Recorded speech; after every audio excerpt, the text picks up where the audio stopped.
আপনি কি জিন সম্পর্কে কিছু জানেন? ভাববেন না যে আমি এখন জিন নিয়ে গল্প শোনাবো। রিল্যাক্স।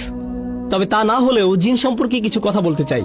জিনেরা দূর দূরান্তে ঘুরে বেড়ায়, এজন্য তাদের কোনো পাসপোর্ট লাগে না, রাইট? ফলে তারা এক সাংস্কৃতিক পরিবেশ থেকে আরেক সাংস্কৃতিক পরিবেশে চলে যায়। এমনকি পুরো গ্যালাক্সি জুড়ে তারা ঘুরে বেড়ায়। আপনি হয়তো জানেন কিছু জায়গায় তারা যেতে পারে না, কেবল অনুমতিপ্রাপ্তরাই সেসব স্থানে যেতে পারে।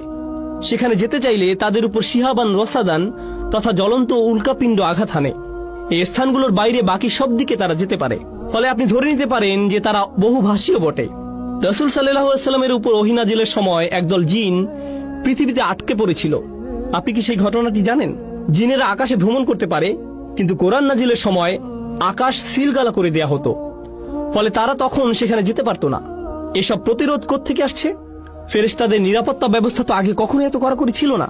এসব ভেবে তারা হয়রান হচ্ছিল। যাই হোক, তাদের চলাচলের কমন জায়গাগুলোতে যাওয়ার অনুমতি না থাকায় তারা পৃথিবীতে আটকা পড়ল।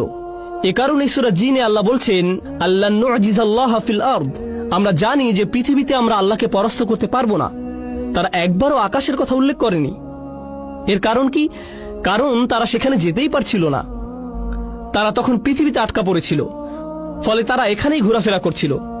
তাদের এমনই একটি দল রাসূল সাল্লাল্লাহু আলাইহি সাল্লামের পাশ দিয়ে যাচ্ছিল। তিনি তখন কোরআন তেলাওয়াত করছিলেন। তারা সবাই থেমে গেল। তারপর তারা তেলাওয়াত শুনতে লাগলো। জিনেরা তেলাওয়াত শুনতে লাগলো। তারা যেহেতু বহুভাষী ছিল, সেহেতু মূসা আলাইহিস সালামের উপর নাজিলকৃত কিতাবের সাথেও তারা পরিচিত ছিল। তারপর কি হয়েছিল?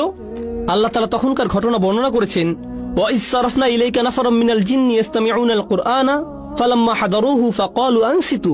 তারা পরস্পর কথা বলতে বলতে সেখান দিয়ে যাচ্ছিল। যখন তারা কোরআন তেলাওয়াত শুনতে পেল, আল্লাহর ভাষ্য অনুযায়ী তারা পরস্পরকে বলল, চুপ করো, শোনো। কি বলছে শোনো।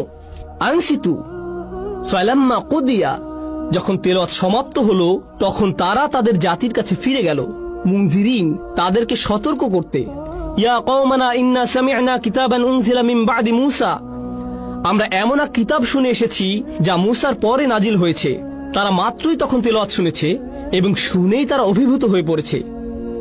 জিনেরা অভিভূত হয়ে পড়েছে, অথচ এই কিতাব প্রথমত এসেছে মানব জাতির কাছে। তাহলে আমাদের প্রতিক্রিয়া কোথায়? যখন আল্লাহ বলেন যে তারা নামাজকে কাজে লাগাতে পারেনি, ওয়াল্লাহি, আপনি নামাজ বিষয়ক আয়াত সম্পর্কে চিন্তা করলে দেখবেন যে কোরআন তথা আল্লাহর বাণীর সাথে ঈমানদারদের সত্যিকার সম্পর্ক মূলত নামাজের মধ্যে নিহিত।